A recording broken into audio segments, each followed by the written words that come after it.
My name is Raven, professional wrestling superstar, former world heavyweight champion, and I want you to choose your four. This is the innovator of violence, Tommy Dreamer, and I want you to choose your four. Hello, Pro Wrestling Rushmore. This is Lanny Poffo, formerly the genius of WWE. Hello, this is the hardcore legend Mick Foley.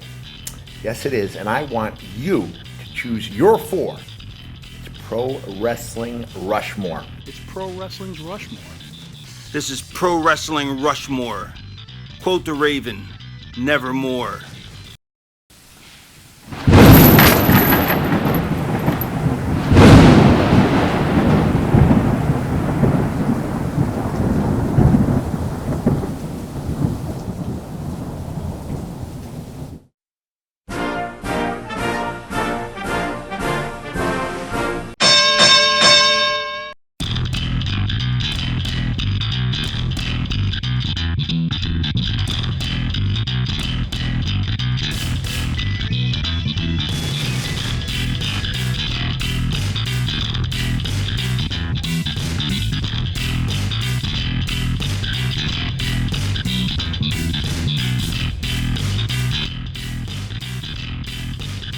Hello, humanoids. This is Ian from Squared Circle History, and I want you to choose your four. It's Pro Wrestling Rushmore. Welcome to the only podcast that chooses a topic and allows you, the fans, to decide who ends up on our ultimate list at the end of the show. Joining me is my co-host, the often imitated but never duplicated Brian.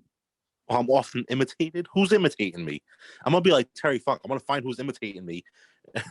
Well, good luck. Well, good luck, you egg-sucking dog. Don't do it. He's gonna find you. He's pissed. He's gonna find you. And apparently, we're really popular in Ireland. Weird. Yes, I received an email this week saying that we are number 53 in wrestling podcasts in Ireland. So I'd say that's an accomplishment, right? That's not bad, you know. So, hey. Everyone out there in Ireland, thank you very much. And listening with the shillelaghs, no doubt. Well, yeah, they're rocking out the Thin Lizzy. Yes. And eating corned beef and cabbage, which I absolutely love. Are you Irish, Brian? I'm not Irish. I'm Portuguese. You're 100% Portuguese. 100%. I'm a Portuguese American. Wow. So my parents were born in Portugal. I was born in America. So, you know. Unbelievable. That was kind of like Vince McMahon and Terry Funk there. Hey, speaking of which, are you wearing a wrestling shirt today? Nope, I'm not. And you know, I'm not. It's different. Well, we're doing this via Zoom. I don't know if people realize they'll try to pump these out, and we figured out a way via Zoom to do it. So you're gonna hear like a lot of different things. You're gonna hear, I'm on my pleather couch here. You're gonna hear me like wrestling around and moving around on my pleather couch, no doubt. You're gonna hear my dog barking. My kid might walk in. There's gonna be a wide array of things, and you know, it is what it is. I've got police sirens and church bells, so they're battling it out there. Yeah, we'll hear your motorcycle friend, ride by. Oh yeah, well, because we're recording this earlier, hopefully he won't be by, but I'm sure, and because it's really cold out, like really cold out. Yeah, it is. I actually am wearing a wrestling shirt. It's my shirt from Stash Pages. It's a white shirt, and it's inspired by the designs that the great Haru would put together. It's patterned after the King of the Deathmatch finals between Terry Funk and Cactus Jack. It's illustrated, and I think it's pretty cool. So I will definitely throw a picture of that up on the. Have you worn that on before? I have. I don't think I've worn it on the show before. And I mean, lately when we hang out, we record, and now we're not hanging out, and now we're Zooming. Isn't that weird? Like, people. This sucks. Yeah. And like before YouTube happened, it was much harder to send videos back and forth to people. But now it's like it's part of everybody's vocabulary. Like, oh, YouTube it, or like Google. Oh, Google it. Now it's, hey, let's Zoom. Well, we have no choice, right? I mean, I do miss before the podcast getting trashed and I guess I get trashed at home, but it's not the same like, hanging out with my friends. Yeah. Oh, it's definitely strange. It is definitely strange, but yeah, but hopefully this Zoom thing will work out and we can pump these out relatively consistently. I mean, we'd like to do once a month, but we'll see where things go. Yeah. But, joining us this week is the lovely and the talented Sara. Hey guys, what's up? Feels like it's been forever, and it's really nice to be back. Well, It's been a little while. Sara. How are you? I miss you, Brian. Yeah, I miss you too. I mean, it's been over a month, 2 months maybe. Yeah, it's been a long time. Yeah. Before Thanksgiving, wasn't it? Yeah, there you go. It's almost 3 months. I told you it's been too long. Jeez. It is what it is, man. We have no choice. Yep. We haven't talked in a while. I haven't seen Sara in forever. So yeah, I want to know what's going on with you guys. And I guess everyone's going to listen to it, whether they like it or not. They're going to learn to love it. Everybody's going to listen to it, whether they want to or not. That's right.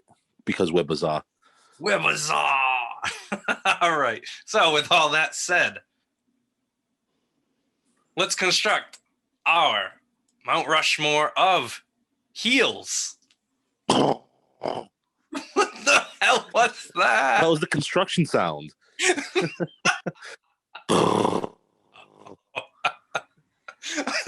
Okay. Well, it's not a vibrator. Sounded more like demolition to me. Demolition, like axes. Are they on there? Sara's getting right into it. She's like, demolition. Demolition instead of construction, but I guess because it's heels, that kind of makes sense. Yes. First up, my personal favorite fan, Pat R. the Superstar, with Mr. McMahon, the $1 Million Man, Ted DiBiase, Triple H, and the Nature Boy, Ric Flair. So the first name mentioned, Mr. McMahon, arguably the most influential person in mainstream pro wrestling history, maybe? Yeah, man. How can you not have McMahon on there, right? He's that whole thing with Austin and Mr. McMahon. There he is. There's a dog. You hear him? Dog, there's Tyson. What a jackass. All right. No, he's a canine. No. he's a canine. Jackass. Jackass. But yeah, how can you not have McMahon on there, right?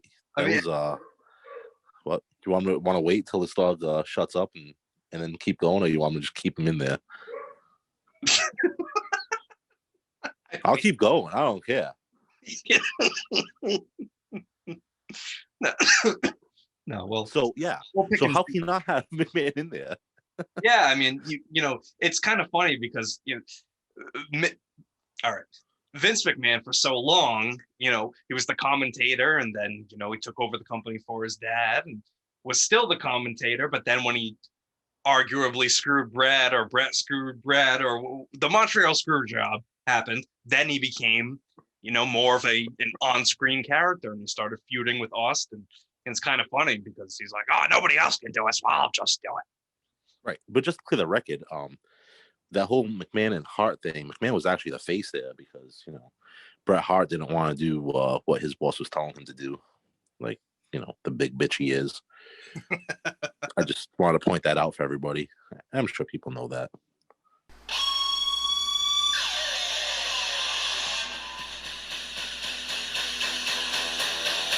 Brian hates Bret. Brian hates Bret. Brian hates Bret. Brian hates Bret. So are you saying that he is Bret the Bitchman Hart? Bitchman, yes. But no, McMahon was the face there. But when he did do the Mr. McMahon character and did the whole Bret screw Bret thing, which he was correct on, but I could see, that's when he was starting to turn and starting to do the Mr. McMahon. Yeah, like that was good stuff. The whole Austin thing was awesome, man. Probably the greatest feud of all time. Yeah. How about when he wore the do-rag on ECW? Oh, yeah, because he got his head shaved. Right, and he was like the ECW champion and all that stuff. Yeah, that was rough. But, I mean, yeah, in that feud with Austin, really established that character as, an all-time great heel. Sure was. And, I mean, and it's interesting, too, because when you say the Mount Rushmore of heels, it doesn't necessarily have to be a full-time wrestler. It can be a manager. It could be a heel commentator. It could be so many different things. Right. In this case, you had Mr. McMahon, who did start as just an authority figure, and did wrestle occasionally. And with him, I mean, his matches were meaningful. He's not a great wrestler, but the matches that he was in the situations that he was put in, were definitely memorable. I mean, the Right, feud they have to be, with right? Hulk Hogan. What about the feud with Hulk Hogan? Hogan, Shane McMahon, when Yes. that WrestleMania match, that was crazy. Shane went coast to coast. Yeah. That was the first time we saw that, right? Yep. But yeah, that Hogan match you're talking about, that was a bloody match. Yeah. In the degrading Trish on live TV, objectifying every woman that stepped through the doors for a period of time. Yep. How about embarrassing JR? Good old JR. Oh, Kiss of course. My Ass Club. Yes, he would literally make people kiss his ass. Yep. And not like the Terry Funk ass. But he always said. Yes, his butt. What? Yes, his butt. No, but I said he always said that he wouldn't make anyone do anything he wouldn't do. And if you remember that match? It was them and the Spirit Squad against DX in the Hell in a Cell. Oh no! And they put his face right in like the Big Show's ass. Yeah, that is true, and I'm sure what I mean. He took a stink face or two from Rikishi, probably. He did, right? So give the guy credit. I mean, he did everything that if not worse. He put himself through worse situations that he asked his employees to do. But it's a business, and that's how people have to look at it.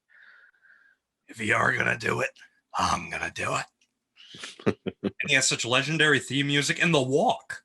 His walk has been now imitated by Conor McGregor. Yeah, big loser. Yeah. All right, so he's probably still sleeping. He probably is. Wake me up when the season's over. All right, so next let's talk about the $1 Million Man, Ted DiBiase. What are your favorite memories of Ted DiBiase, Brian? Oh, dude, not the vignettes so much, but the in-ring promos and the promos like on the stage way back from the ring. Remember, like he'd have the little kid bounce the basketball for $100, then he'd kick the basketball. Yeah, he'd say bounce the basketball 10 times, and then right before the kid would bounce it the 10th time, he kicked the ball. Right, and the kid was like devastated. His face just like kind of dropped. Or like having people kiss his feet for money. He made Rob Van Dam kiss his feet. Right, like that's so much heat right there. You know what I mean? And even the vignettes, like you were talking about, like you initially said, the vignettes. I mean, come on, he paid a public pool, like an attendant at a public pool to clear the pool so he could have the pool for himself. I mean, that's a heel move. Did the same thing with a restaurant. Right, having Virgil wipe the shit off his boots. Yes. I mean, he proved that everybody's got a price. Right. Even he has a price, right, Ian? Oh, yes. DiBiase does have a price, and he does not We're going to find out what it is. Yeah, he doesn't do endorsements, so. Well, $1 Million Man, let's see if you make it onto the Mount Rushmore. Let's talk about Triple H. Triple H, he married the boss's daughter. Of course, he's a heel. Yeah. That, I'm kind of indifferent with Triple H. I don't know. As far as the Mount Rushmore of heels, we're talking about 4 guys here. Yeah. And I think maybe a guy like Heenan, like you said, there's no right or wrong answer. Like, as far as commentators or managers or wrestlers, but for me, instead of a guy like Triple H, maybe you throw a guy like Heenan on there. You know what I mean? I'm sure his name's going to come up later. I'm pretty positive of it. Wow. I haven't seen the list. But yeah, so Triple H, he is a good heel, and there was a lot of things he did, and in real life and in the ring, with the whole China thing. You can say he's a heel. He messed around on her with Stephanie. Married the boss's daughter. A lot of people don't like him just for that reason alone. But even so, even just focusing on being a heel, there was a period of time where he was the top heel. Now, I think he deserved to be there. I don't know if he deserved necessarily to be there as long as he did when there were other guys that definitely deserved an opportunity. But when he was on top, I mean, he produced. He produced legendary matches. That feud with Shawn Michaels, legendary and lasted for years. And they had great matches. And he even had. So? I do. Oh my God, yeah! Shawn Michaels and Triple H, the street fight at SummerSlam 2002, an all-time great match. Then they had the match on Raw at the end of the year that I think it was Shawn Michaels did. It was like a double pin finish, and Triple H ended up winning in the end. But the match was legendary. It was a great match. Yeah, I mean, I don't know. A lot of his stuff, like a lot of his things, run into each other for me. So like, I couldn't even tell you during some of his feuds if he was a heel or a face. Okay. You know what I mean? Only like, you know what I'm saying though. Like, so he fit in well in AEW. Yeah, pretty much all Millennium Wrestling. Millennial, I should say, all Millennial Wrestling. So yeah, like with the Rock in that ladder match from MSG, it was SummerSlam, I believe it was. Oh yeah, he was a baby. Like that was a good match. He was babyface. Yeah, Rock was. See, I wouldn't even know. You know what I mean? I didn't know if he was a face or a heel there. You know, like I know there was a distinction at the time, but I can't remember it now. Whereas like a guy like Dibiase, he was barely ever a face. So like, any feud he had, he was a heel. Piper, pretty much the same thing. Towards the end, it was kind of a face. Guys like that though, where they wouldn't flip flop, I think make the best heel Mount Rushmore. You know what I'm saying? Do I make sense? Yeah. Do you think longevity plays into it at all? Or do you think if you're able to make a mark in a short period of time, that's enough? Yeah, I guess make a mark in a short period of time, but don't flip flop. Like if you're just a heel, like the guy like the Big Show, who's heel face, heel face, heel face, he's not going to be on this thing. You know what I mean? Kane. What? Kane? No. Same thing. You're right. No. I don't see him as, being on the Mount Rushmore of heels just because of that reason. Sure. I want a guy, I want guys on this list who are true legitimate heels who weren't, maybe a baby face for a short stint, okay, or maybe a baby face to like lead into something bigger to make them a heel again. You know what I'm saying? Sure. Yeah, like guys like that I think deserve to be on this list. All right, Flair's another one. Now that's the next person we're talking about, because Pat rounds out his list with Ric Flair. Right. And that's another one though, like he's flip-flopped and stuff. But how can you not have Flair in there because he was such a great heel? Right? Yes, he was. It's hard to hate Flair as a heel because he's so good. I'm gonna say it, I think he's the best at it. Right. Exactly. It's hard to argue Ric Flair. I mean, he's just so damn entertaining. What he's telling you is shoes cost more than your house. You're gonna be pissed. Of course. Bragging about all the money he makes. Having the parties at the Hyatt Regency Hotel with Double A. But at the same time, he was a nice guy. Cause I mean, he didn't bang Baby Doll when she was begging, right? Yes, she was begging, and he did the right thing. And said, what a good friend. He knew Tully Blanchard was with Baby Doll, and she was knocking on his door. She was begging him to let her ride Space Mountain, and he was like, He said, yo with Tully, and I'm not gonna do it. I'm not gonna do it to him.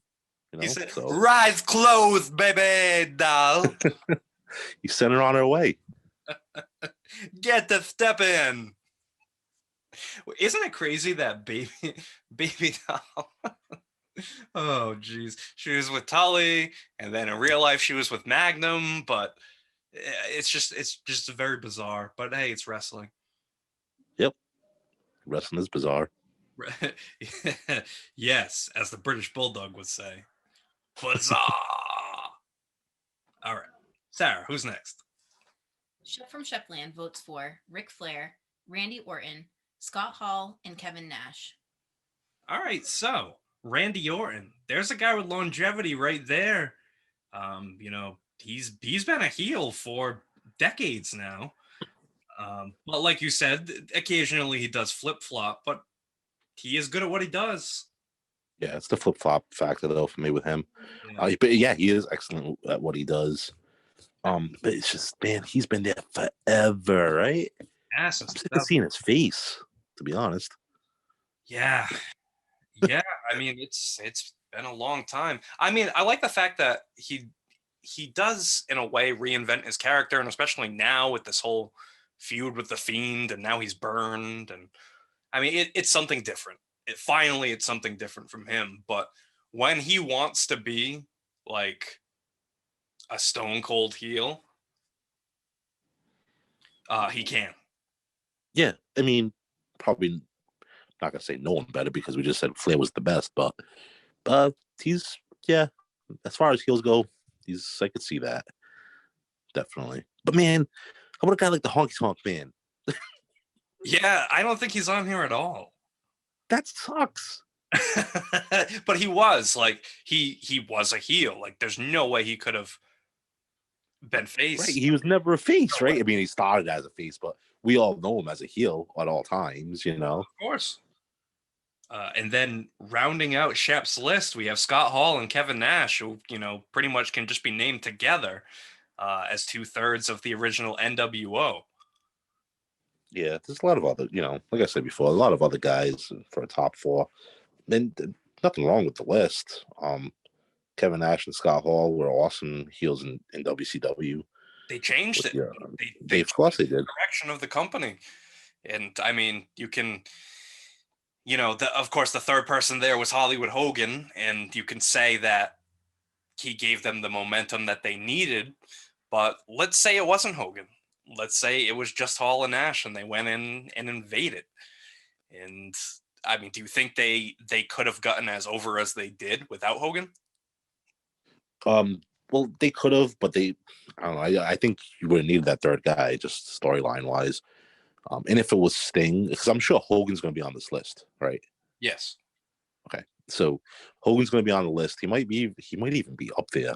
He might even make the whole thing, because he was that good in the NWO.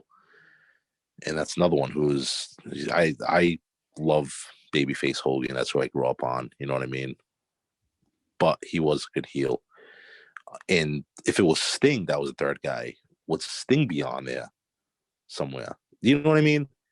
Yeah, I mean, it's possible because it was it the storyline itself, or was it, the guys involved that got the whole thing over? Or was it could have been a combination of both? Right. Yeah, it's not a bad list at all. I don't think they're gonna make it to the end, but this is so tough, man, right? This is a tough one because you're looking at it and you're looking at guys who made certain storylines, guys who literally changed the business, right? I mean, they changed the business. Vince McMahon as a heel changed the business. Yes. NWO changed the business. The Four Horsemen changed the business for their time. And it's like, who do you pick up? I mean, shit, can you go, all Four Horsemen could be on there, right? Yeah, they absolutely could. They absolutely could. I mean, this is probably my favorite topic because, I mean, come on, it's so much more fun to like the heels. It's so much more fun to like the bad guys. Right. But there's just so many classic ones. And the list at the end is definitely going to reflect that. But, yeah, you already know it. You already tallied up the numbers and stuff. Maybe. Yeah, you did. Yeah, you did. Is Terry Funk on your Mount Rushmore? Tell me the truth. No, because I love him too much to think of him as a heel.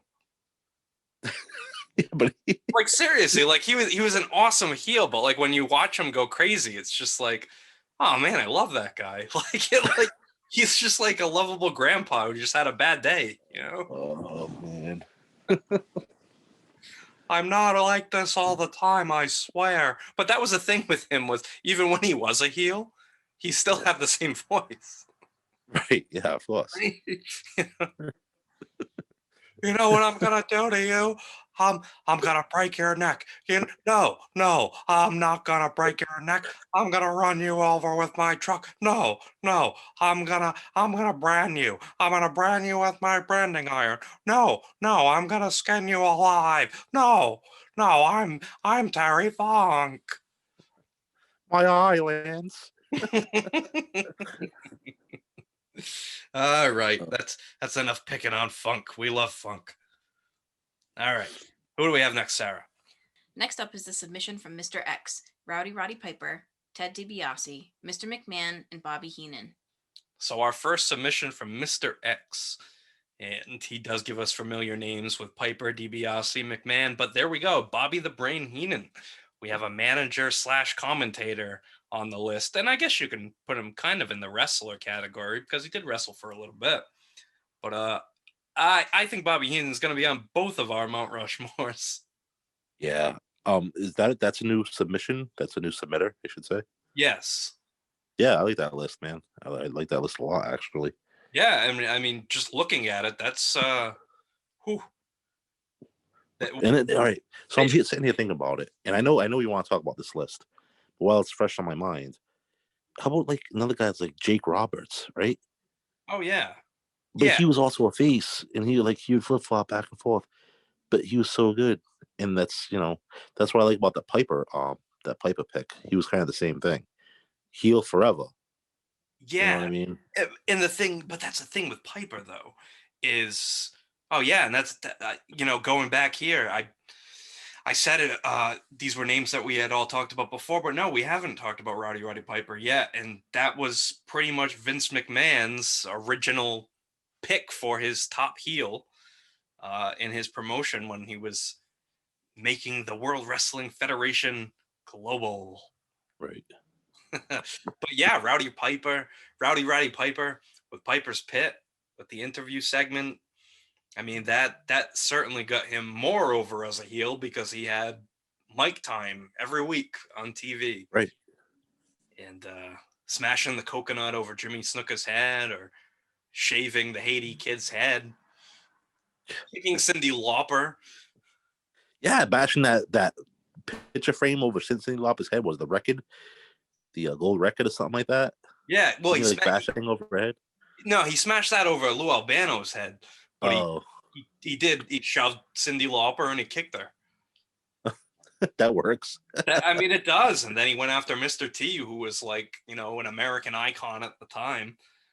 I guess you could say he showed her his true colors. That's very good, Brian. That was a good one. Oh man. But yeah, Roddy Piper and Bobby Heenan, those are some big names right there. Yeah, man, for us, Bobby Heenan, he's on mine. I don't even care. Yeah, he's on mine too. He has to be, right? Of course.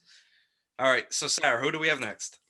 The four from Bobby on the beat are Mr. McMahon, Hollywood Hogan, Ric Flair, and Bobby Heenan. So Bobby on the beat, who in 2020 guessed the most lists right. So now we're looking at his list right now. McMahon, Hogan, Flair, Heenan. Is that going to be the Mount Rushmore at the end? I don't think. I don't know, man. Eesh. It might be. It's tough there. It really is tough there. Oh, Bobby's gonna do it again. Mike's gonna be so pissed. Mike's gonna leave like 8 audio messages. He's so mad about it. His 2021 New Year's resolution is to be the top person at the end of the year to guess the most lists right. Well, he's already falling behind with his belt list, right? Was that this year or was that last year?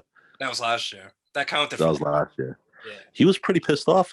We kind of went at him a little bit with his list. I mean, the Smoking Skull belt. Who puts a Smoking Skull belt, right? Hey, I mean, it's an. I like the belt. I think it's a good belt. All right, we're not talking about belts. All right, but yeah, I mean, Bobby mentions Hollywood Hogan. That's the first mention for Hogan right there. And I'm sure there's gonna be many more. Yeah, I mean, he was everybody's hero for so long, and then just to completely turn his back on everybody. Tell his know. fans to stick it, brother. You know, man, that was huge. Like you said, it changed the business. That was something that changed the business. So you might have to have Hogan up there. Yeah. See, now I'm second guessing myself here. Do I put Hogan on mine? No, I don't know. I'm not gonna do it. All right, who do we have next, Sarah? Next, we have the selections from Jordan in Tennessee: Mr. McMahon, Bobby Heenan, Roddy Piper, and Hollywood Hogan. Oh, there he is again. Yep, there he is again. We got more votes there for Hogan, Piper, McMahon, and I'm glad to see more votes for Bobby Heenan there. That's I think it's probably safe to say that Bobby Heenan would be on our collective pro wrestling Rushmore. Yeah, I hope so. I mean, I hope he makes it to the end. Yeah. Not like he's going to get anything for it, but, it's nice to see. Recognition in the afterlife. Yeah. All right, who's next, Sarah? Wrestler Art 18 votes for Ric Flair, Ray Stevens, Greg Valentine, and Larry Zbyszko. All right, so some old school new names here. We have the Crippler Ray Stevens, who's most known for being the tag team partner of Pat Patterson. And really, when you hear a lot of interviews with the old school guys, they name Ray Stevens as really like one of the top guys in the industry. Yeah, listening to the podcasts for a while, the Conrad Thompson podcast, and just name drop it, I don't know, whatever. But I'm sure you listen to them. A lot of people listen to them, and they're great podcasts. Listen to those. I'm hearing Ray Stevens' name come up a lot, and I'm not familiar with Ray Stevens so much, but from what they say, he was a great heel. And I just recently watched that Pat Patterson documentary on the network. I don't know if you've seen it yet. No, I need to see that. It's pretty damn good, man. I gotta say it. It was good. Now, I'm not a huge old school wrestling guy, like that old school. I'm talking about 60s, 70s, whatever. My time frame was 80s. That's my wheelhouse. But yeah, Ray Stevens is on that a little bit, not a lot, but a little bit. And yeah, from what I saw, he seemed like pretty good heel. And something, you mentioned Pat Patterson there. Pat Patterson had a match in 1981 with Sergeant Slaughter, the alley fight. Man, that's a must. MSG, right? Yeah, man, that's a must-see match. Yeah, he was a good heel in his own right too, Patterson, right? I mean, well, in that match, he was a babyface. In the match, he was a babyface, but I'm talking about as far as tagging with Ray Stevens and things like that, and even being the first Intercontinental Champion, he was a heel. He feuded with Bob Backlund for a while, so yeah, right. No, he was an awesome heel. And how about Greg the Hammer Valentine? Oh boy, I'm not a Greg Valentine fan, man. But is it because he's a great heel? I just found his matches to be very boring. But I found his match to be boring. I found the Ronnie Garvin matches to be exceptionally boring. But and that's the ones I remember. What? He was mostly a babyface, though. Who? Ronnie Garvin. I know he was babyface, but I'm saying I remember those matches, and they were so boring to me. Oh, I see. That I never gave Valentine a chance. You know what I mean? I gotcha. So those would always stick out in my head, and every time he came out, I'm like, oh no. But I do remember some promos he cut on JYD and stuff, and for today's standards, there's no way they'd be allowed to make television. Yes. Can I tell you a story about Greg Valentine? Absolutely. So I went to a show in North Adams, Mass, and remember when we walk in, we get there early, and we walk in, and we go to the bathroom, it's a long drive, about a 3.5, 4 hour drive. And to go to the bathroom, and there's Greg Valentine just sitting in the stall, pants down to his ankles, fanny pack still on his belly, and he's taking a shit. And the stall door is wide open. And he looks at me and my buddy. He gives us a little nod with his squinted eyes, and he just ever so slowly shuts the door to the stall. And me and my buddy look at each other like, huh. That was great. Valentine taking a shit. Well, I mean, I guess that kind of does change your opinion of the guy. Well, how about the living legend Larry Zbyszko? Man, that's another boring dude for me. Well, I'll tell you, like there was a time though he was the top heel. I mean, he was the protege of Bruno Sammartino, and then turned on him. He wanted a match with Bruno. Bruno wouldn't give it to him. So, but then Bruno finally conceded, gave him the match, and during the match, Zbyszko just freaked out on him and beat him down with a chair, and it led to a classic cage match. But I mean, from then on, Zbyszko, he was a top heel. He was even the AWA World Champion. Right. And yeah, I he mean, was a member of the Dangerous Alliance. Yeah, man, that was a good group right there, right? Oh, that was a great faction. With your guy, beautiful Bobby Eaton. Right. He looks like he smelled a fart all the time, doesn't he? Bobby Eaton. Yes, yeah. And Greg Valentine does too. Yeah, he kind of does. Well, he probably does smell farts all the time. He was taking shits.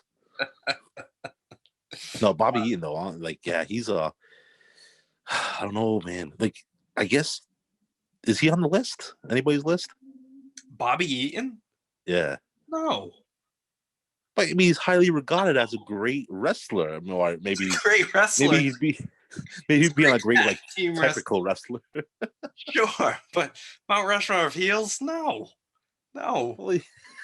Look at him. Like, look at his face. Like, why would you? That's even worse. Like, you don't like his face. He's a heel. He's got an ugly face, but he's saying he's beautiful. You know, he always looks like he smelled a fart. That's heat seeking to me, man.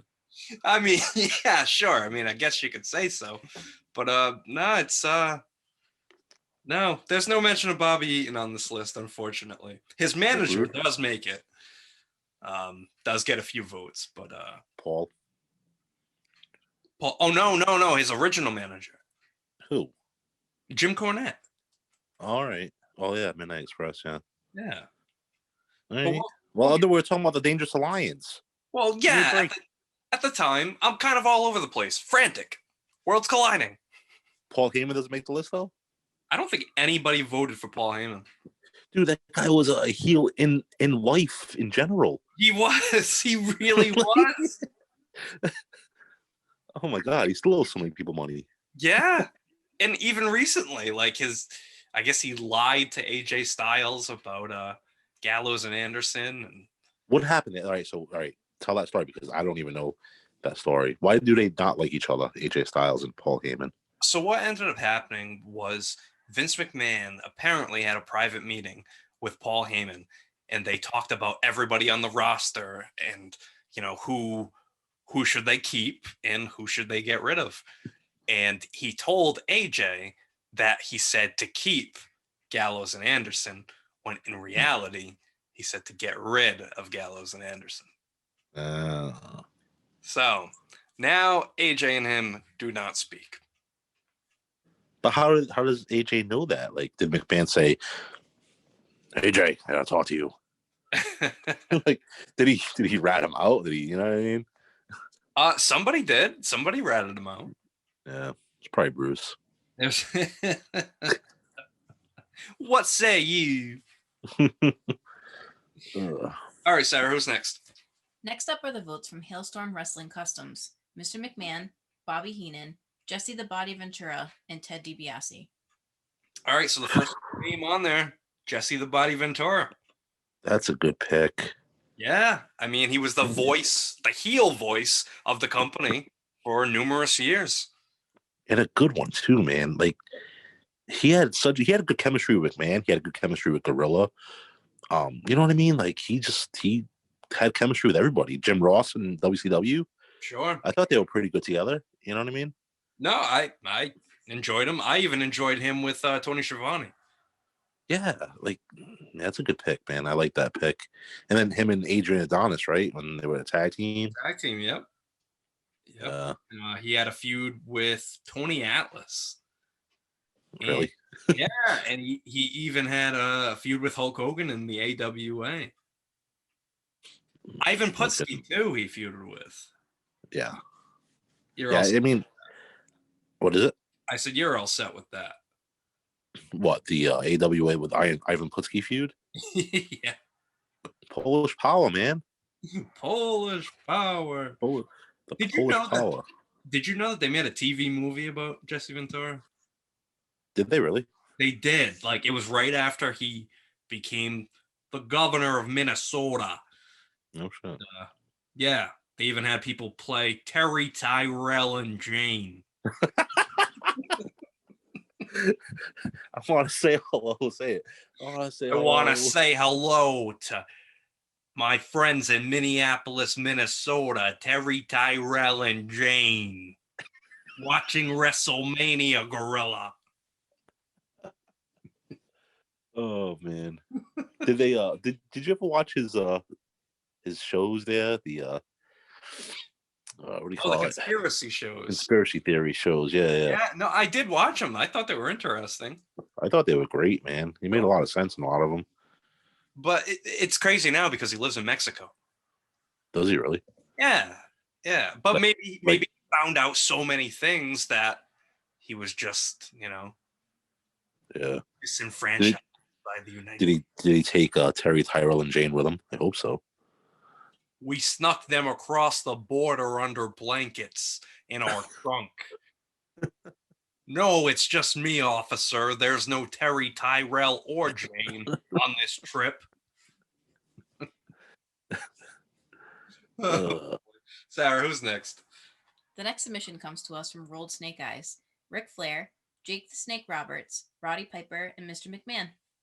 So Jake the Snake does get a vote here. And I gotta say, like we were talking about earlier, like he was more so a babyface, it seems, than a heel. But when he was a heel, oh my God, he was easy to hate. I mean, think about he slapped Elizabeth. He made a King Cobra bite the Macho Man. He DDT'd Ricky Steamboat unconscious onto the concrete floor. I mean, he's a great heel, but he felt so good when he slapped her. Yeah, he did. He said that. Yes, felt so good. So good. I'll slap you, Mean Gene. I'll slap myself. Oh, get out of here. That's what Bobby does. Bobby knows that. He knows that Bobby on the beat there. He knows that whole promo like word for word. It's great. We used to work together, and he was like, he would just recite it. It'd be awesome. That Tuesday in Texas match with Savage and Jake the Snake. The match and then the promos afterwards. You have to watch that. If you've never seen that, you have to watch those. That's essential viewing for a fan and essential for anybody getting into wrestling and wants to master the art of promos. You need to watch that. I'd say that's Jake at his best, and that might be Randy Savage at his best too, because the intensity in his promos were, oh my God, incredible. I agree. Untrue. Is that the one where Savage was going untrue? No, that's when Mean Gene was questioning him about whether or not Ric Flair and Elizabeth had. Oh, that's right. The pictures. He's like, but there's pictures. Untrue. But it's right there in front of us, Randy. Untrue. Untrue. All right, Sarah, who do we have next? Mike the Wolverine adds votes for Mr. McMahon, Jake Roberts, Roddy Piper, and Hollywood Hogan. So, hey, there's a second vote there for Jake Roberts, and more names that we've seen before. I mean, that's a good list, though. That's a great list from Mike the Wolverine. Yeah. And I think it's interesting because you had Mr. McMahon, Hollywood Hogan, and Roddy Piper, who are all involved in that match at WrestleMania 19 between McMahon and Hogan, and then Piper came in and whacked them both with a lead pipe. There's so much history with those guys right there. Right. All right, let's keep going, Sarah. Now we have the four from Mike Magnus, Vader, Triple H, Jake Roberts, and the Repo Man. Wow. The Repo Man, Brian. What's mine is mine. What's yours is mine, too. That's probably the best Repo Man impression I've ever heard. That's terrible. The Repo Man. Yeah, Dude, the Repo Man. You gotta have 4 heels, and you gotta throw the Repo Man on there. he stole from everybody. Ugh. What is Well, what about Vader? Yeah, I guess. All right, so I could see Vader being on the list because Sure. he was such a good heel in WCW, right? He was just a big bully, big smelly Yeah, bully. Big Smell until Paul Orndorff beat the shit out of him with a schnauzer. Yes, he did. That's a flip flop for anybody. It's a schnauzer. But yeah, I mean, he was Vader. I thought Vader was great. Vader's one of my favorites. He's not on my Mount Rushmore of heels, but man, he was definitely a better heel. Yeah, he was definitely a better heel. And like I said, in WCW, and he never like went face in WCW. He did in WWE, which I thought was cool. You know what I mean? But yeah, he was like on Baywatch and stuff like that, right? Yeah, and wasn't he on like those bunch of things? The White Castle of Fear or whatever. The match you love there. I still haven't watched that, by the way. you haven't watched the White Castle of Fear yet? Oh man, Yeah, I watched some of the lead up to it and stuff like that, but I haven't seen the actual match. I think I'm saving it. Like, you know how like, when you eat something, you want to save like the best part of your meal for last. That's what I'm doing with that. I'm just gonna save it for like, I'll have my appetizers first. And I'm gonna finally watch that one day and be like, this is awful. No, classic. And the match itself, like seriously, it's a good match. But like it's like a short film. Like it really is. It's so they were the innovators of the film matches there, like they do now. Yeah, the cinematic matches, whatever you want to call them. Yeah, but that wasn't the match though. It was Sting accepting Vader's challenge. That was the mini movie, and then they had the match, in the arena on the pay-per-view. Right. But did they build a makeshift castle in the ring? No. No, it's just a strap match. That's all it is. That's awful. Ugh. See, now I don't want to watch it now. What about Harley Race?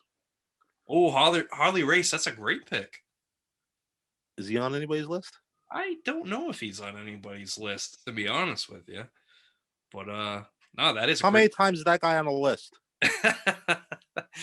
I don't even know if he makes it once. Nick Bockwinkel, another one. Oh, that's a good pick. That's a really good pick. Nobody picked him though. Oh, I didn't either. So yeah. All right, Sarah, who's next? Danny and Dartmouth brings us Vince McMahon, Ric Flair, Eddie Guerrero, and Chris Jericho. So those are some interesting names right there. Let's start with Eddie Guerrero, who, when he was a heel, he was an effective heel. We can't argue that. Yeah, no, I get it. I get the pick. He was an awesome heel, but again, another one of those guys that just went back and forth to me. Yeah. I think he was a better face than a heel because how am I going to explain this? I know what I want to say in my head, but it's not going to come out that way. Do you ever get that? Of course, all the time. That's it. I'm getting that a lot today. So anyway, he was a face, but he was a heel. Do you know what I'm saying? Yes. So he was doing heel tactics, but the fans loved him, which made him the face. Sure. Stone Cold did it too. Stone Cold did it. But yeah, but Eddie more so, because Eddie would blatantly like take a chair and like, fall down while the referee was down and give it to the other guy. You know what I mean? Yeah. And just like crazy things, like it was comedic, yeah. Right. Like Stone Cold was just a badass, he'd go out there and beat up the boss and flip people off and stuff like that. So he was, the badass bad guy. Well, badass good guy, I should say. You know what I mean. God damn it. What do you think of Chris Jericho? Yeah, that's another one. Like the thing with CM Punk where he poured the Jack Daniels in his face and stuff like that. Sure, CM Punk, who's straight edge. He made Punk drink alcohol. But I think Jericho, when he cut his hair and started wearing the suits and punched Shawn Michaels' wife in the eye, and then had that great ladder match with Shawn Michaels. That was a great period of time for Chris Jericho. Right. And then when he had the list, I thought the whole thing with the list and his feud with Kevin Owens, that was a great period of time as well. That's what I'm saying though. Then like he went face during that list thing because Owens turned on him with the list, you know. Sure. How about like that was cool. It was awesome. Not gonna lie. Like, yeah, that was cool stuff. But the fans still kind of, you know, you made the list. The list was a prop. The fans still kind of like liked it. You know what I mean? Okay. Like he was a cool heel, just like now. So he's a heel with the inner circle, but he's a cool heel. Like people like him. You know what I mean? Sure. They'd sing his theme song every time. Right. Dude, it's how can you not? That song's so catchy. It really is. Yeah. I sing it at home. Well, what about, and that's the thing with Chris Jericho is he's had such a long legendary career. What about when he was a heel in WCW in the Cruiserweight division, stealing the mask from Juventud Guerrera and Rey Mysterio? Yeah, that was cool. Those were cool. Oh, there goes my pleather couch. Sorry. I'm moving around. Yeah, like the list, reading off Malenko's 1,000, well, his 1,001 moves or whatever it was. 1004. 1004. Arm bar. All right, Sarah, who do we have next? Next are the four from another first-time submitter. Let's get ready to rumble. Ric Flair, Roddy Piper, Ted DiBiase, and Ravishing Rickrood. Hey, what about Ravishing Rickrood, Brian? Awesome. That's a great pick. That's an awesome. That was never a face. No. And think about it. I mean, how can you not be a heel when you spray paint or airbrush your opponent's wife's face on your tights? On your pecker. On you, yeah. I mean, yeah. Like, come on, man. That's awesome. And then, like, you'd have some on his ass. You know what I mean? Yeah. Dude, Rickrood, that's a great pick. I like it. That's pretty good. Rickrood. That feud did not last as long as it should have. I think we mentioned that before on a podcast somewhere. But that Jake Roberts feud with him, that should have culminated on a pay-per-view. You know what I mean? Oh, definitely. But they blew it off on a Saturday night main event, I think, right? Am I right or wrong? They blew it. They did, and it ended in a screwy finish. Yeah. Not a fan of that because that was awesome. When you have your opponent's wife's picture on your tights where it was placed, you need to blow that off like something big, SummerSlam, Royal Rumble, WrestleMania, somewhere. But we didn't get it, unfortunately. Would love to have seen it. Yeah. Unfortunately. That was a great, great feud that could have been so much more. But I got to say, definitely. They had their match at WrestleMania 4 during the tournament, and it was kind of a letdown. Yeah, but did it mean anything? I mean, yeah, they were going for the title. Sure. You know what I mean? Yeah, you're right. It was the kickoff of their feud. Right. All right. Well, you got me there. Gotta get you some way. Sarah, who do we have next? Philip submits his four as Ric Flair, Randy Savage, CM Punk, and Hollywood Hogan. That no good CM Punk. He's not going to make any heel Mount Rushmores. Yeah, that's your CM Punk is your Bret Hart, right? Let me down. What Bret Hart is to me, yes. CM Punk is to you. Yes, but I don't think you ever liked Bret Hart, though. No, I didn't. You see, you like CM Punk. I was such a big CM Punk fan. Like, I even dressed up as him one year for Halloween. Met him on more than one occasion. He was all right when I met him, but I mean, you could tell he really could have cared less. But still, even then, even after twice meeting him, I was like, oh my God, this guy's great. Right. But no, then the way he left the company, the way he trashed the company, I don't know, man. I don't know. And even when he was there in WWE, I think he did do a great job as a heel. I can't argue that. Any thoughts on that? So you think he was ungrateful, pretty much, right? I do. I think he was ungrateful. I see a point. I do, because they brought him in, and he was established in the Indies. He was established in, Ring of Honor, and he went through TNA and all that stuff. But you're in the big leagues, man. You're in the big time. It's a business. If these guys just went in there, did their jobs, shut up, and handled it as a business, they would be so much better off, and they would probably be so much happier. But you have some egos, some egotistical pricks like CM Punk, like Bret Hart, who can't do that because they think they're bigger than the business. Correct? Yeah, they think they're an expert. Well, they're not an expert. I'm an expert. Ask an expert. What do you think about Randy Savage? Yeah, but wasn't Randy Savage a better face than a heel? Yes, definitely. Definitely. Like, I don't think of Randy Savage as a heel, even though he was a good heel when he was a heel. But, I mean, I don't know. Because now I'm thinking about it, like, well, that turn on Hogan was pretty legendary. But that's it, though, right? Like, that run is where I guess the Ricky Steamboat thing, the George the Animal Steel thing. Yeah, and overall, just, like, bossing around Elizabeth. Right. Yeah, he was a good heel. Not to make the top 4 of all time. No, I agree with you on that. All right, Sarah, who do we have next? Hunter the River Dwellers Mount Rushmore is composed of MJF, Ric Flair, Gorgeous George, and Vince McMahon. MJF makes somebody's Mount Rushmore, Brian. I mean, that's a great pick. Yeah, I mean, he's good. He's got potential, and his best years we haven't even seen yet. That's exactly what my thought is too.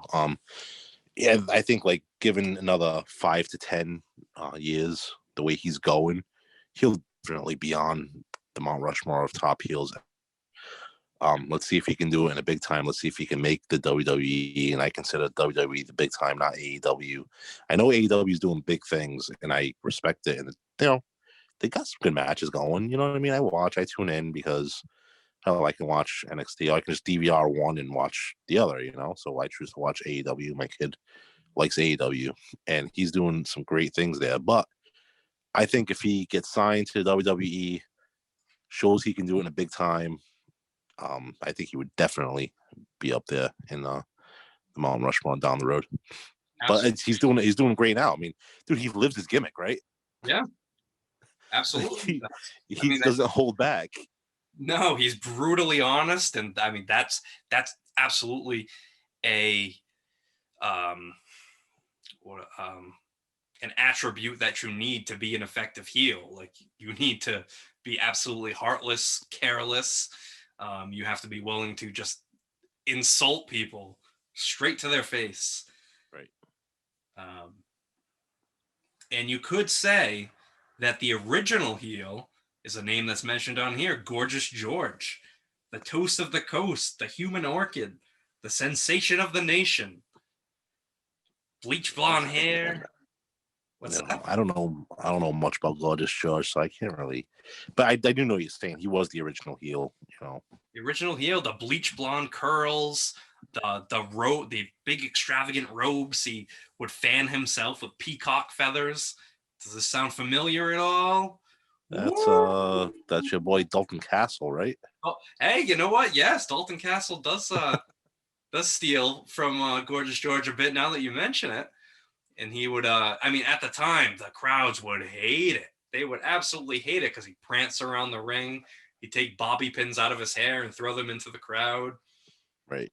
The fans hated the guy. And you know what I found out from doing a little bit of research on Gorgeous George? He came out to Pomp and Circumstance. Oh, just like your boy, the cowboy there. What's his name? Adam Page. No, Pomp and Circumstance, the graduation song, like Randy Savage. Oh, what the hell is that other one? You think of the Modelo song? Yes. What's the name of that one? I have no idea. Didn't I mention it the other day? Like a group chat. You might have. Oh man. Oh boy. Wow. I thought that's what Pat said the name of the song was.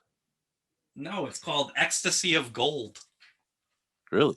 Yeah, Sara just looked it up real quick, and yeah, Ecstasy of Gold. Oh. So remember, Pomp and Circumstance. That's the graduation song. All right. So Randy Savage took that from Gorgeous George. Yeah, and he also stole his ooh yeah. He stole that. How ironic was it that Randy Savage had a manager named Gorgeous George? Yes, because he did. He bought the rights. And listen to this. He bought the rights of the Gorgeous George name originally for Lanny.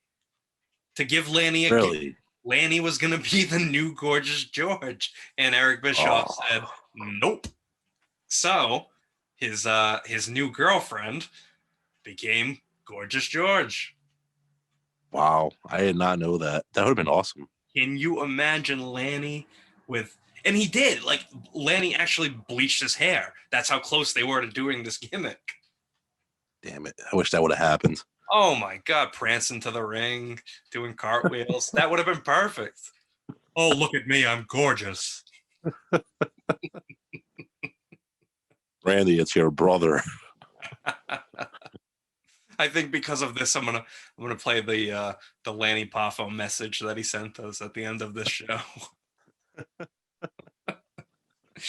I live in Ecuador and I have a bidet. Didn't he say that? Did he? No, he didn't say that. But he does love bidets, and he does live in Ecuador. I have the cleanest asshole in the world. That is a quote. Just ask my papaya guy. Oh boy. How about that video of it's like a mini documentary about him and how he puts on like old medieval armor and visits sick children in the hospital. And it shows him in his bedroom, and he's got a TV mounted on the ceiling. So when he's laying in bed, he can just watch TV without, sitting up or turning his head or anything like that. I mean, that's genius, right? He was the genius. That is a genius idea. I live the gimmick. All right, Sara, who do we have next? Now we have the votes from Billy the Biker, Ric Flair, Roddy Piper, Bobby Heenan, and Brock Lesnar. So our buddy Bobby Heenan is gaining some more votes here. That's good to see. What about Brock Lesnar? I like the list other than Brock Lesnar. Yeah. I could see why, someone will put him on the list. The guy's just freaking, he's a beast. He is the beast. He's a beast. He is, man. But is Brock Lesnar a good heel, or does Paul Heyman make Brock Lesnar a good heel? I think that's what it is right there. Do you know what I'm saying? Yeah. Which is fine because Paul Heyman's doing his job. So, but it's just if he didn't have. I'm sorry, what? I said which is great because he's a good hype man. Oh, plus. But yeah, I think that's the reason Lesnar's on there. But I mean, his in-ring work's great. It speaks for itself, guys. And he just like tears people apart, right? So he goes in there, he has 3-minute matches, comes in, walks out, goes home. But isn't it interesting that the matches that he has with like these giant guys, they're a lot shorter than the matches he has with the smaller guys. And the matches he has with the smaller guys end up going like double digits as far as minutes. That's true. But with the big guys, they're very quick matches. Right. Oh, maybe it's because the smaller guys are shifty. You know what I mean? They can run around and get away from him. That could be. A guy like Cena, you just grab him, you suplex him 1,800 times, and call it a night. Hey, whatever makes the money. All right, Sara. Why is Jim Cornette not on a lot of these people's lists? Be patient, Brian. He's coming up. I know, but I thought he would have been there a lot more, to be honest. Well, the thing is, nowadays a lot of people like actually don't like him, not like, like it was back in the day when like, oh, it's fun not to like this guy. Like nowadays people just don't like him because of his opinions. Right. They legit don't like him. Right. Yeah. I mean, I think he is a very valid person when it comes to opinions in wrestling. I mean, he's been there. He experienced it. He's one of the greatest talkers. He's one of the greatest managers. And you can absolutely say he's one of the greatest heels. He knows everything there is to know about tag team wrestling. I'd say his opinion matters. Yeah, absolutely, man. Absolutely. And he's got great podcasts too. We got 2 of them actually. 2 of them, yes. But yeah, I mean, he's on a lot of people's shit list. Well, he's not on mine anyway. I don't know about you, but no, you can't just because you don't like the guy, you can't discredit his work. Right. And I know people are gonna be like, "Oh, well, look at you with Bret Hart. Bret Hart sucks. Always has. Always will." And what's the last one? Has will. Always will be. All right, Sarah. Who do we have next? Biff Johnson submits these 4: Bret Hart, Samoa Joe, Buff Bagwell, and Rico. Wow. Who was that? Biff Johnson. Who's that? A new submitter. Damn, man. I think Biff Johnson's trolling us. All right, well, let's start with Bret Hart. Oh, Bret Hart's always a heel to me. just because he's Bret Hart. He's certainly a Canadian hero, if anything, and he's a hero in Europe and in Asia. But in America, oh boy. A lot of people He did a good job with it. Oh, when he did the heel turn and was doing the Hart Foundation thing, he was an awesome heel. Yeah, he did a good job with that. I mean, whatever. I'm going to give credit where credit's due. But I mean, to be top 4, no, I don't think so. Yeah. I don't know. So is it safe to assume that Samoa Joe will not be on the Mount Rushmore? No, Samoa Joe, come on. What about Buff Bagwell? Oh, he's not going to be there either. Nor will Rico. I know. That's a troll list, right? That's got to be a troll list. Rico? Come on. That's not good. that's not No. Good. All right, who do we have next, Sarah? The 4 from On the Mark shirts are Tully Blanchard, the original Sheik, Freddie Blassie, and Jim Cornette. Yes, there you go. Let's start off with our buddy Tully Blanchard. That guy's an awesome heel.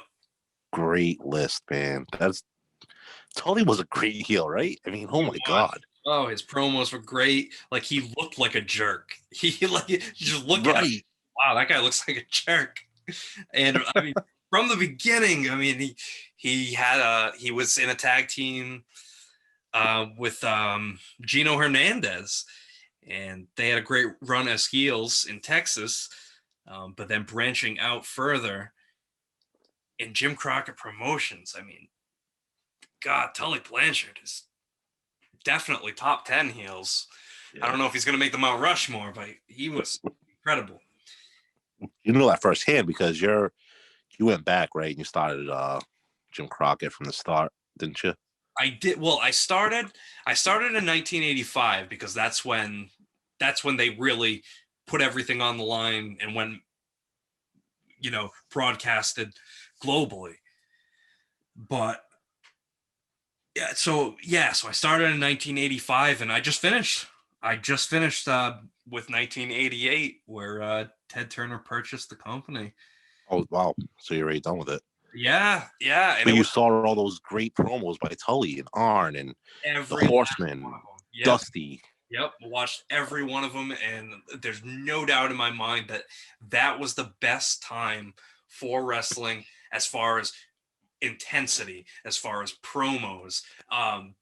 Matches, that's the tough thing, though, because on TV, the matches were very short, and they were mostly like, just enhancement matches, job matches. But then again, when they put on like a big time title match, it really meant something. Like they devote an entire episode of TV just to one match. Right. And that was a cool thing because they based their shows off of promos. Yes. and they really sold what they were going for. They wanted to blow, that huge blow off match, and it worked for them. And that was the cool thing about Crockett back then.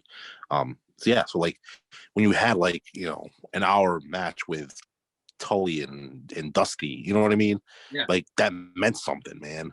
It really did. It really did, and it was also during a time too when either one of those guys could have lost, whether it be cleanly or through interference or whatever, and it didn't matter because they're still a top guy. They can still, the next episode they'll cut a promo and you'll hate them all over again. Right. So what about like Tully and Magnum? Like that feud was amazing. Yep, it was awesome, and the blow off match was legendary, incredible stuff. Cage, right? Yeah, the I Quit cage match, and it ended with Magnum breaking apart a wooden chair and taking a giant splinter and jamming it in Blanchard's eye, and Blanchard submitting. But let's talk about the original Sheik. You know anything about the original Sheik, Brian? Isn't that Sabu's uncle? Yes, that is Sabu's uncle. He ran the Detroit territory, big time wrestling. And he started wrestling in the 40s, 1949. Made a name for himself. He's the inventor of the fireball. Throwing fireballs at people, that's big right now with Alexa Bliss, Randy Orton, all that. The guy that invented it, the original Sheik. Had big feuds with Andre the Giant, Bobo Brazil. He may have invented it, but Hogan perfected it. Oh, God. Hogan's fireball skills. Oh. But yeah, people say that the original Sheik was a great heel because he stayed in character the whole time. Like somebody asked him for an autograph and he'd attack him. He would just go crazy on him, start screaming at him. But yeah, there was a time. I think Brian Last on Jim Cornette's podcast was talking about it, where somebody asked the Sheik for an autograph and he just started punching him. Wow, that's a great. Hey, doesn't Brian Last sound like Heyman? Yeah, he does. He does. I saw the original Sheik one time at the Crown Plaza Hotel. Another old school name here, Freddie Blassie. We don't know much about Freddie Blassie. I mean, beyond being a manager in the WWF, but I mean, he was big at a time in Japan, in California. He even got over at one point by biting people, and he had to wear like a muzzle when he wrestled. What the hell? Yeah, I wasn't aware of that. Yeah, there was a time. Freddie Blassie, Regis Philbin's favorite wrestler. Really? Yeah. He was a big wrestling fan, huh, Regis? Regis loved wrestling, yes. That's cool. He did.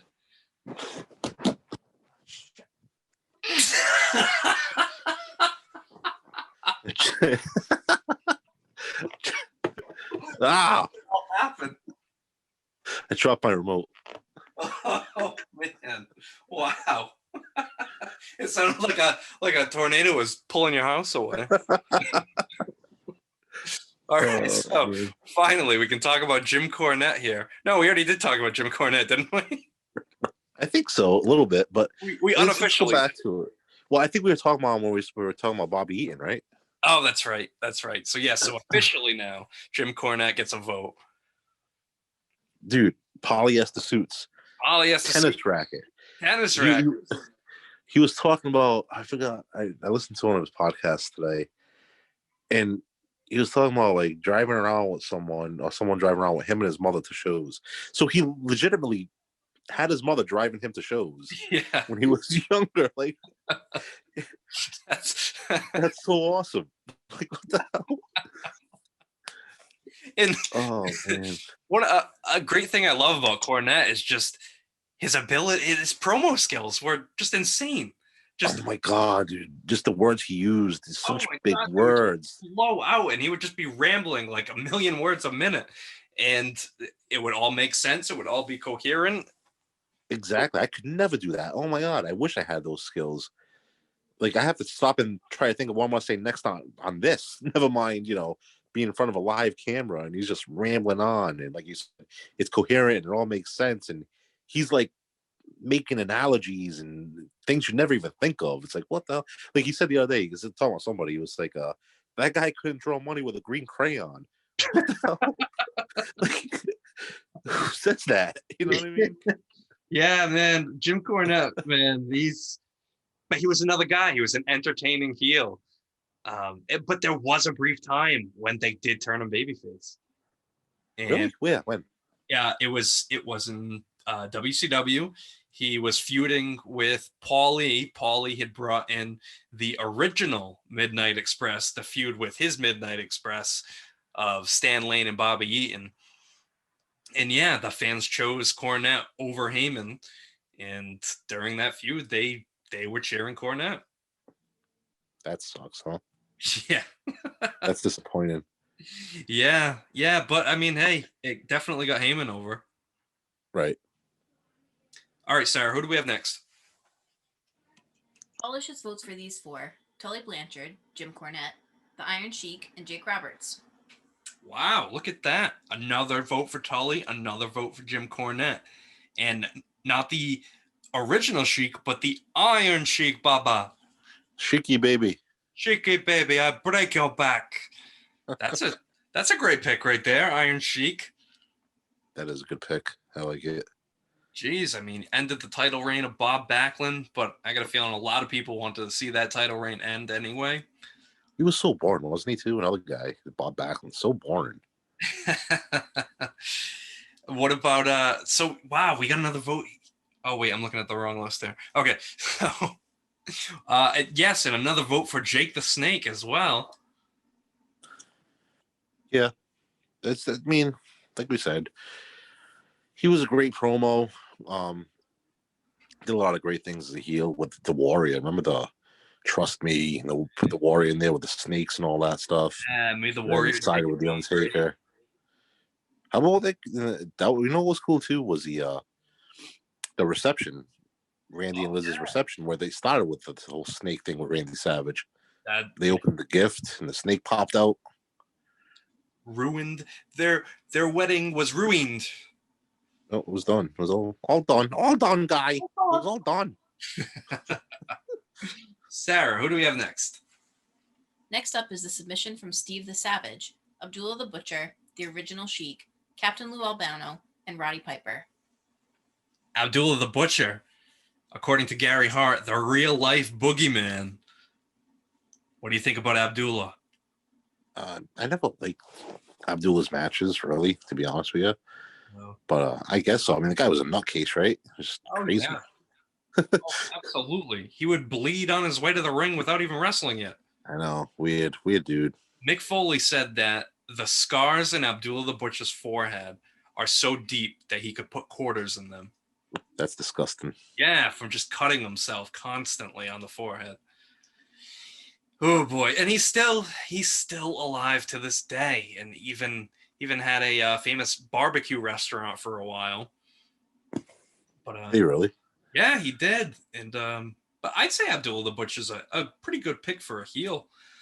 I don't know if he's on the Mount Rushmore though, unfortunately. But a new name that we have here, Captain Lou Albano. That's yeah, I mean, I guess, but I remember Captain Lou as a face mostly. That's just me. So I couldn't really speak on that too much as a heel. What do you manage as a heel? The Samoans.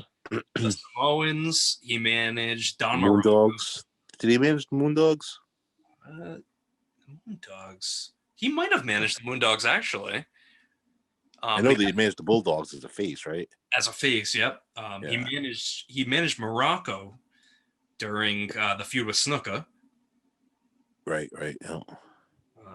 And then he was aligned with Piper and managed the fabulous Moolah to face Wendy Richter during the whole rock and wrestling era there. But then Piper turned on him. Of course he did. Oh, wrestling. But that's another one who, like, I don't know, Albano's promos, he would ramble like Cornette would, but it wasn't really coherent. Like it didn't really make sense, right? Frantic, completely frantic promos. Yeah. You're a prefabricated dog biscuit. Prefabricated dog biscuit. Yeah, he would say that. Oh man. All right, Sarah, who do we have next? Mikey from the Streets adds votes for Roddy Piper, Ric Flair, Terry Funk, and Ted DiBiase. It's really funny because Mike told me yesterday that as a child, Terry Funk terrified him. Really? His uncles would tell him that Terry Funk would really brand people. Oh shit. Mike was scarred. He's like, I don't want anybody branding me.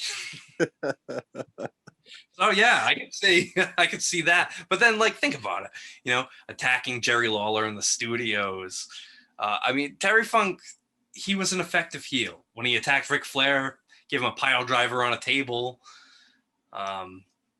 Even in Japan, Terry Funk was a good heel in FMW. He's an all-around great. I don't know if he's going to make the Mount Rushmore of heels, though. Probably not, but you know what? As a kid, I used to think he was really branding people too. So I can't really hate on him too much for that. I did, dude. I was like, what the hell is he doing? Why is he doing that? Like with the Junkyard Dog and stuff? They had that feud with Junkyard Dog. I was like, oh my God. Like, don't brand him. Yeah. Oh, man. But yeah, he gives us familiar names: Piper, Flair, DiBiase. It's big names right there. That's not a bad list, man. And like Flair, that's a good pick. Piper, I know Piper's one of his definite favorites. And DiBiase, like I said, DiBiase was always just the heel. He was never a face. That's why I like that pick so much. And I don't know. He's on mine. I think he's on mine. You think DiBiase is on yours? Yeah, just for that reason alone, Ian. Interesting. Just because he was never, dude. Think about it. The guy never flip flopped, man. You know what I mean? He was always such a prick in his vignettes. He degraded people. You know what I mean? He did. And who likes someone like that? Who likes someone flashing their money in your face all the time? I don't like it. Well, apparently we like it if they're going to be on our Mount Rushmore. Well, I'm just saying though, like as a heel. You know what I mean? See? But you know something though? Do you think that a great heel is like a rich person? I guess, yeah, because I guess MJF, right? MJF's the same thing. Sure. Somebody that we envy, we wish we could have money like them, but you know, we can't, and they let us know that we can't. Right, exactly. So I mean, we can if more people listen to our shit. Well, yeah. But it might be arrogance, not money.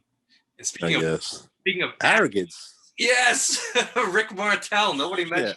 Yeah. There's so many though. That's the thing. There's so many good ones. Gorgeous George originally did the whole arrogance gimmick, as far as spraying perfume in the air for his entrance. Right. So yeah. Anyway, that was a little tidbit on Gorgeous George. But yeah, Rick Martel, he was an awesome heel, but nobody mentioned him. All right, Sarah, who's next? Angie and Tiverton votes for Kane, Vader, Chris Jericho, and Ric Flair. Wow, so Kane does get a vote. Yeah, I don't know, man. I could see it. Like, I know why the guy came out and during the Hell in a Cell and all that good stuff. And it was a great debut. I think people maybe put him on a list because of that debut. You know what I mean? Sure. The Undertaker. And the Undertaker feud made him a great heel. That was it, though. I mean, what do you do really after that? Yeah, and that's another guy that flip-flopped constantly. Constant. Yep. And so, yeah, we got another vote there for Vader. Wow, Chris Jericho gets another one. Ric Flair gets another one. Oh, Sid. No Sid votes? No, because he has half the brains that you do. Yeah, he does. Can we do this again? What? Can we do this again? Do what again?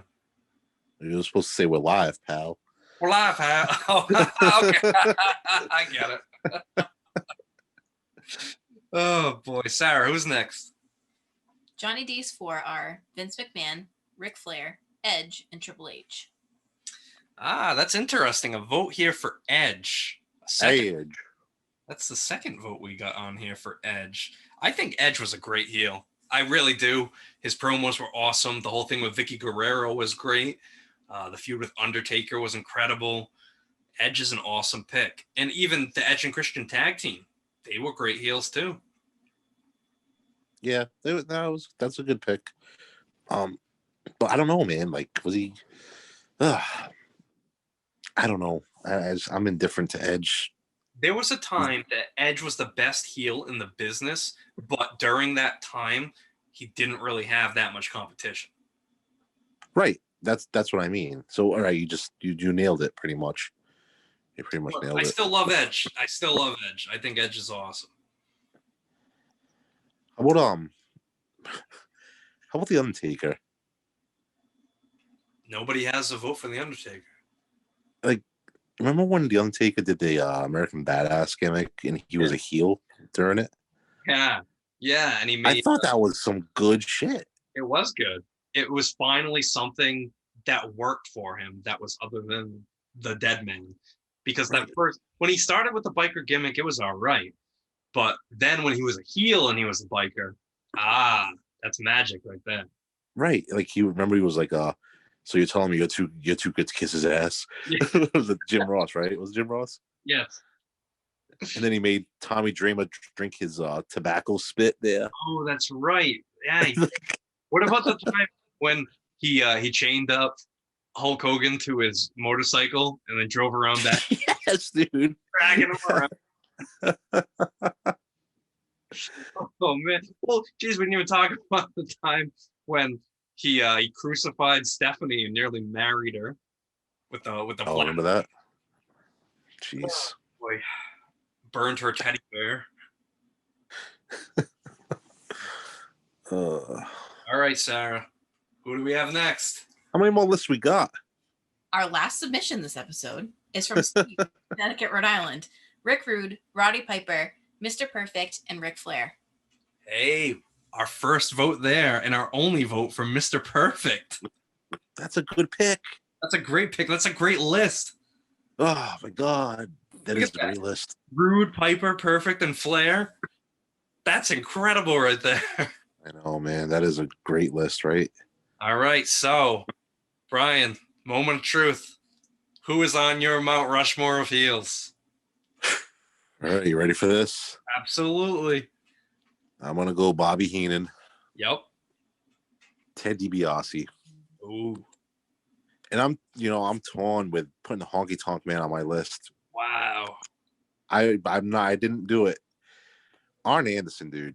Nice. I am glad somebody's mentioned. When did Arn Anderson ever become a face? Only briefly, and it clearly didn't work. When though? Like, when was that? Well, was that in WCW? In WCW, yeah. It was more so when his career was winding down. Right. So, but dude, what a great heel. You know, his promos were off the hook. Like, he just cut so many great promos. And I want to go Tully, man. Tully Blanchard's got to be up there too. Wow. So, all right. So say that list again. It's Heenan, DiBiase, Arn Anderson, Tully Blanchard. Wow. So you must have been in heaven when the Brainbusters went to WWF and were managed by. I loved the Brainbusters, dude. Hey, honestly, like, I really did. Those are my guys. I loved the Brainbusters. Yep. That was my favorite tag team. That's awesome. All right. And then, I was so pissed that they didn't last. You know what I mean? They were only there for a short stint. It was only a year. That's it. Yeah. Can you imagine if they came in when Flair was there? Oh, would have been perfect. Yeah, it would have. That would have been perfect. I mean, they even had Wyndham there too, briefly. Right. But oh God, what could have been? What could have? What do you got? So I'm gonna go with Ric Flair, Mr. McMahon, Bobby Heenan, and Bubba Ray Dudley. Come on, Ian. Yes, I'm going with Bubba Ray Dudley. The guy incited riots in ECW. He was terrifying. He was believable. I got to go with Bubba. Yeah, you're not wrong. I mean, think about those promos. Think about those promos he got. And he had people rushing the guardrails. I know. We saw it firsthand, right? We went to shows where we saw the guy try to hop the guardrail. We were there. I mean, he made people legitimately angry. Like, people knew that they were at a wrestling show, but they hated Bubba Ray Dudley. Right. So, yeah, I mean, for that reason, he had to be on my list. And he body slammed Taz on my foot, and that's pretty heelish. Oh, I'm sure Taz choked him out for that later on in the night. It's a shoot, brother. Yeah, but couldn't you put, like, Joel Gertner on that list, too, though? But I was more entertained by him. By Bubba? Oh, No, you're no. entertained. Like, you found Joel Gertner funny. Like, you're entertained. Ha ha. Yes, funny how? Right, funny ha ha like a clown. At least they entertain you. All right. So, Sarah, could you please read the stats? The Mount Rushmore of heels is the Nature Boy Ric Flair with 14 votes, with 10 Mr. McMahon, followed closely by Rowdy Piper with 9. And drum roll, your votes count to break a tie this episode because both Bobby the Brain Heenan and the $1 Million Man Ted DiBiase originally came in a tie with 5 votes. Counting your votes, our Mount Rushmore is Ric Flair, Mr. McMahon, Roddy Piper, and Bobby Heenan. The rest of today's stats are Hollywood Hogan with 4, Jake the Snake Roberts with 4, with 3, Triple H, and with 2 votes each, Tully Blanchard, Jim Cornette, the original Sheik, Vader, Chris Jericho, and Ravishing Rickrood. Wow. What a Mount Rushmore we have. And we settle a tie there, Brian, between Bobby Heenan and Ted DiBiase, who are both on your list. Yeah, I mean, you couldn't go wrong with either one of those guys. That's a great list. That's Flair, McMahon, Piper, Heenan. That's pretty awesome right there. I think we might need a new logo with those guys on there. That'd be cool. You gonna make a shirt of the other one? No, I haven't yet. I don't even know if that's legal. Why? Well, I mean, we could always say that, no, that's not Hulk Hogan. That's not The Undertaker. Of course it's not. No, I don't know. But yeah, that's that would be a pretty cool logo with those guys on there. Well, we'll have to see. We will have to see what happens. And you know something? What's that? Bobby's list. He had Mr. McMahon, Ric Flair, Bobby Heenan, but he had Hollywood Hogan instead of Piper. Oh, he didn't get it. Was he the closest one? He was probably the closest one to it, right? I don't know. We'll have to go back. We'll have to go back and read that at a later date. Let's go back and take a look. So yeah, so that's a pretty cool Mount Rushmore right there. The next time we do this, we are going to do the Mount Rushmore of feuds. So any feud, any company, you let us know. What is on your Mount Rushmore of feuds?